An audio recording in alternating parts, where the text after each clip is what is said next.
Bite of truth. The line in the sand. What happens when the world's most advanced AI companies refuse to build weapons for the world's most powerful military? This week, that question stopped being hypothetical. It became policy. Welcome to Bite of Truth. I'm Sebastian. Today we're tracking 5 stories that refuse to sit quietly. First, Europe's AI giants are waking up. ElevenLabs just closed a €424 million round. Axelera AI secured over $200 million for semiconductor sovereignty. And Mistral is racing into enterprise deployments. The question is whether Europe can build AI infrastructure as well as it builds AI regulation. Second, we're diving into the Anthropic Pentagon standoff. When a company says no to autonomous weapons, what happens next? The answer involves supply chain risk designations, employee open letters, and a fracture line running straight through the AI industry. Third, we're examining what Agentic actually means for your career. Spoiler, the most valuable skill isn't coding anymore. It's deciding what AI should do. Fourth, OpenAI just raised $110 billion. ChatGPT hit 900 million weekly users.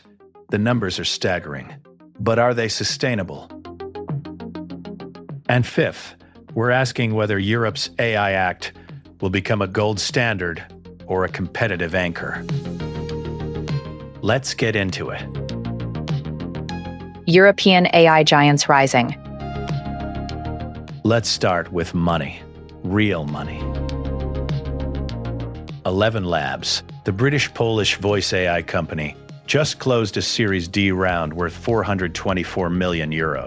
That brings their valuation to $9.3 billion. For those keeping score, that's 3 times their valuation from just 1 year ago. Now, I want you to pause on that number. $9.3 billion for a voice AI company in Europe. ElevenLabs isn't a household name like OpenAI or Google, but their technology is already everywhere. They power voices for Meta, for Epic Games, for over 500 enterprise customers. You've likely heard their synthetic voices without knowing it. The company has quietly become infrastructure for the AI audio layer. What makes this significant isn't just the money, it's the signal.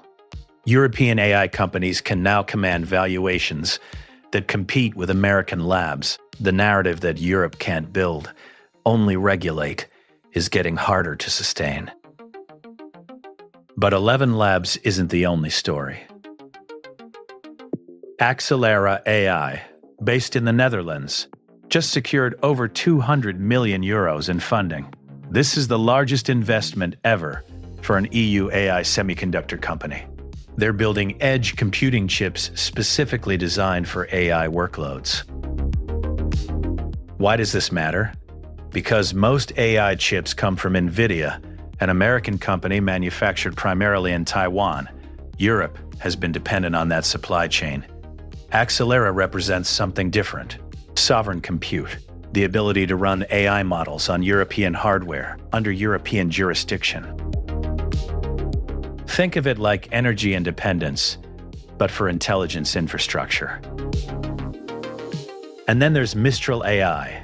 The French startup just signed a multi-year partnership with Accenture for enterprise AI deployment. They're not just building models, they're building distribution.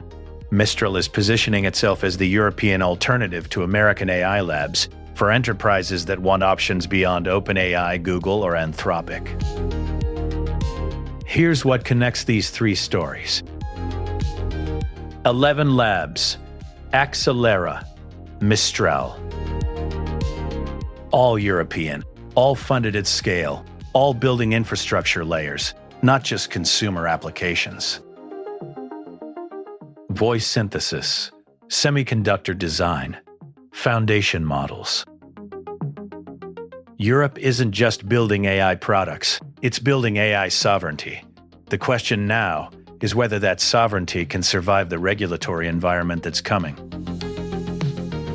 Which brings us to our next segment. The AI Act's make or break moment. The EU AI Act entered into force in August 2024.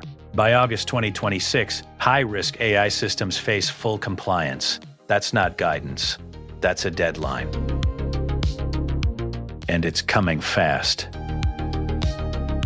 High-risk AI systems include anything used for hiring, credit scoring, critical infrastructure, law enforcement, and education. If you're deploying AI in any of these domains, you have roughly 18 months to comply with transparency requirements, risk assessments, and human oversight mandates. Now, here's the tension. The Digital Omnibus proposal is currently working its way through the European Parliament. This legislation aims to simplify the AI Act's implementation, reduce red tape, create regulatory sandboxes for startups. In theory, it's about balance. In practice, critics worry it waters down the protections that make the AI Act meaningful. So we have a race. On one side, European AI companies are scaling faster than ever. ElevenLabs, Axelera, Mistral. They're building infrastructure that could position Europe as a genuine competitor in global AI. On the other side, regulatory pressure is mounting. The AI Act isn't a suggestion, it's law. And the Digital Omnibus amendments could either smooth the path or create new uncertainty. The question isn't whether regulation is good or bad. That's a false binary. The question is whether Europe can execute its regulatory vision without pushing its most innovative companies to other jurisdictions. I want to be clear about something. The AI Act contains provisions that are genuinely important. Transparency requirements for training data, human oversight for high-risk systems, restrictions on biometric surveillance. These aren't arbitrary rules. They're attempts to encode values into technology. But execution matters. Values on paper don't protect anyone if the enforcement infrastructure isn't ready. By August 2006, we'll know whether Europe's regulatory leadership becomes a competitive advantage or a competitive anchor. Anthropic fees. The Pentagon. Now we come to the story that stopped me this week. Anthropic, the AI company behind Claude, has been in negotiations with the US Pentagon for military applications of their technology. Those negotiations broke down, and when they did, the Pentagon moved to designate Anthropic as a supply chain risk. Let me unpack that. A supply chain risk designation is essentially a blacklist. It signals that a company can't be trusted for government contracts. For a company working at the frontier of AI research, that's not just embarrassing. It's a potential existential threat to their government business. But Anthropic held the line anyway. Their position was clear. They were willing to partner with the Pentagon on defensive applications, cybersecurity, logistics, threat analysis. What they refused was unrestricted use for autonomous weapons and mass surveillance. This wasn't a quiet disagreement. Employees at Google and OpenAI signed an open letter supporting Anthropic's position. Engineers and researchers across the industry drew a line. They said, in effect, we'll build AI that helps militaries. We won't build AI that replaces human judgment in lethal decisions. I want to be precise about what's at stake. Autonomous weapons systems are already being developed. They exist. The question isn't whether AI will be used in military contexts. It will. The question is whether there are any limits at all. Anthropic said yes, there should be limits. The Pentagon's response was essentially, if you set limits, we'll make it harder for you to operate. This is a governance flashpoint. It's the first time a major AI company has publicly refused military use at this scale, and the conflict reveals something uncomfortable about the current moment. There's no international framework for this, no treaty, no consensus, just individual companies making individual decisions with massive collective consequences. The Chinese AI models, by the way, are dealing with a different kind of constraint. According to Wired's reporting, Chinese chatbots censor themselves on political questions more aggressively than their Western counterparts. They've built governance directly into the model. Different system, different constraints. Same question. Who decides what AI can and cannot do? In Europe, the AI Act would prohibit certain high-risk applications outright. In the United States, it's left to individual companies and market pressure. In China, it's embedded in the model architecture from the start. Three different approaches to the same fundamental problem. AI systems are powerful enough that their boundaries matter. What Anthropic did was force a conversation that many would prefer to avoid.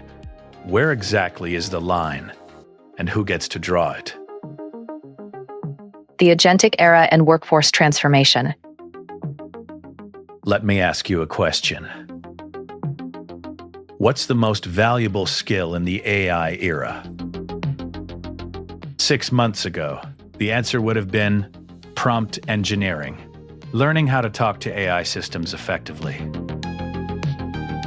Today, that answer is already outdated. The emerging skill isn't prompting, it's something called agentic decision-making. A recent Wired piece posed the question directly, are you agentic enough for the AI era? The article argued that the most valuable skill is no longer doing the work. It's deciding what work AI should do. Let me make this concrete. You have an AI system that can research, write, code, analyze, and create. What do you ask it to do? How do you prioritize? How do you evaluate the output? How do you know when to trust the system and when to override it? These are agentic questions. They require judgment, context, strategic thinking. The shift is tectonic. For decades, knowledge work has been about execution, writing the report, coding the feature, analyzing the data. The person who could execute fastest and most accurately was the most valuable. AI changes that equation. Execution becomes automated. What remains is decision-making about execution. This isn't about becoming an AI operator. It's about becoming an AI director. The person who can orchestrate multiple AI systems, evaluate their outputs, and integrate them into a coherent workflow. Perplexity's new computer product is a sign of where this is going. They're unifying multiple AI capabilities into a single system. Not just search, not just writing, but a coordinated set of tools that can take actions on your behalf. The product bet is that users don't want many AI models. They want one system that handles complexity invisibly. But that convenience comes with a cost. If you're not making the decisions, who is? Here's my challenge to you. Check your own agentic quotient. Can you identify 3 decisions you made today that could be delegated to AI? And can you identify one that absolutely shouldn't be? The first question is about efficiency. The second is about values. Both matter. Research breakthroughs. Before we move to funding, I want to highlight 2 research developments that caught my attention. First, MIT researchers have developed a new method for LLM training that leverages idle computing time. The approach essentially doubles training efficiency by using computational resources that would otherwise go unused. Why does this matter? Because training large language models is enormously expensive, both in financial terms and in energy consumption. Any efficiency gain at this scale has cascading effects: lower costs, faster iteration, potentially lower environmental impact. Second, generative AI is now matching or outperforming human research teams in medical data analysis. According to Science Daily, AI systems can analyze medical research data faster than human teams, while maintaining accuracy. Now, I want to be careful here. Faster than humans doesn't mean better than humans, in all dimensions. Medical research requires judgment, context, and ethical reasoning that go beyond data processing. But the results suggest that AI is moving from research assistant to research partner in scientific domains. Both developments point in the same direction. AI is becoming infrastructure, not just for consumer applications, but for the research process itself. Funding frenzy and market signals. Now, let's talk numbers. Big numbers. OpenAI just raised $110 billion. For context, that's roughly the GDP of Uruguay. It's one of the largest private funding rounds in history. Amazon contributed $50 billion. NVIDIA contributed $30 billion. SoftBank contributed $30 billion. These aren't venture bets. These are infrastructure commitments. Amazon needs AI for AWS. NVIDIA needs AI demand for chips. SoftBank needs portfolio companies that can compete globally. The round signals something important. The market believes AI is infrastructure, not a product category, not a trend. Infrastructure. The kind of technology that every company will eventually need, whether they know it or not. ChatGPT now has 900 million weekly active users. 900 million. That's more than the population of Europe and North America combined. It's a scale that defies conventional product adoption curves. When does experimental become infrastructure? When does trying out AI become relying on AI? I don't have a clean answer, but 900 million weekly users suggests we've crossed a threshold. AI is no longer a niche technology for early adopters. It's mainstream infrastructure. Suno, the AI music generator, hit 2 million paid subscribers and 300 million in annual recurring revenue. That's another signal. Creative AI isn't a curiosity.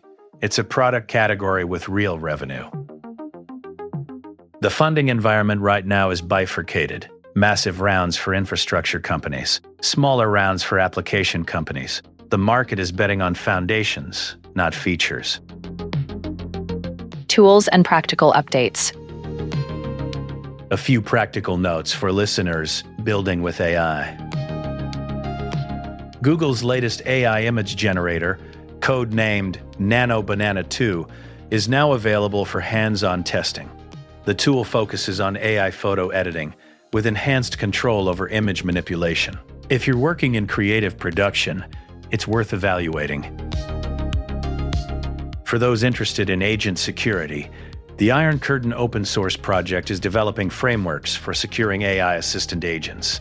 As agentic systems become more autonomous, security becomes more critical. This project addresses the question of how to prevent AI agents from going rogue. And for productivity, Hux is offering personalized daily audio summaries powered by AI. The app reads your email and calendar, then generates a custom briefing. It's an application of AI that's practical rather than flashy, which is often where real value emerges. So, where does this leave us? Europe is building AI infrastructure at a scale we haven't seen before. ElevenLabs, Axelera, Mistral. These aren't research projects. They're companies with global ambitions and the funding to pursue them. But they're building into a regulatory environment that's still being defined. The AI Act is law. The digital omnibus is pending. The gap between regulation and execution is where success or failure will be determined. Meanwhile, the United States is wrestling with its own governance questions. The Anthropic Pentagon standoff reveals that market forces alone won't set boundaries. Some lines need to be drawn deliberately, not accidentally. And the workforce is shifting beneath our feet. Agentic skills are becoming more valuable than execution skills. The ability to direct AI is becoming more important than the ability to do what AI can do. 900 million people are using ChatGPT weekly, $110 billion just flowed into AI infrastructure. The question isn't whether AI will transform work. It's whether we'll shape that transformation intentionally. The line in the sand isn't just about military applications. It's about every decision we make about what AI should and shouldn't do. Thanks for listening to Bite of Truth. I'm Sebastian. If this episode gave you something to think about, share it with someone who's asking the same questions. The conversation matters. Until next time.